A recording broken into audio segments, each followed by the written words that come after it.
রমজান শুধু একটা মাস নয়, এটা ফিরে আসার সময় আল্লাহর কাছে, নিজের কাছে, হারিয়ে যাওয়া সেই হৃদয়ের কাছে। এটা আত্মশুদ্ধি প্রশিক্ষণের মাস, যেখানে চোখের পানিতে ধুয়ে যায় জমে থাকা সকল গুনাহ, আর সেজদায় ভেঙে পড়ে অহংকার।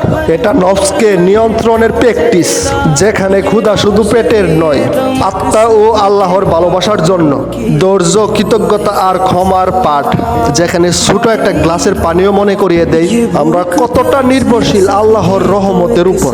এটা সিয়াম সাধনার মাস, যেখানে প্রতিটি ইফতার যেন দোয়া কবুলের আশ্বাস, আর প্রতিটি সেহরি যেন নতুন শুরুর প্রতিজ্ঞা। রমজান আমাদেরকে শিখায় কিভাবে শুধু এক মাস নয়, সারা বছর ইবাদতের আলোয় বাঁচতে হয়। যে ক্ষুধা আমরা অনুভব করি তা আমাদের শেখায় রাস্তায় সেই মানুষটার না বলা কষ্ট বুঝতে। তাই রমজান শুধু সময়ের পরিবর্তন নয়, এটা ভাঙা মানুষকে গড়ে তোলার সুযোগ, অন্ধকার হৃদয়ে নূরের আলো জ্বালানোর সুযোগ, আবার মানুষ হয়ে ওঠার সুযোগ। আলহামদুলিল্লাহ, আরেকটি রমজান পেয়েছি, এটা তো সবচেয়ে বড় নেয়ামত।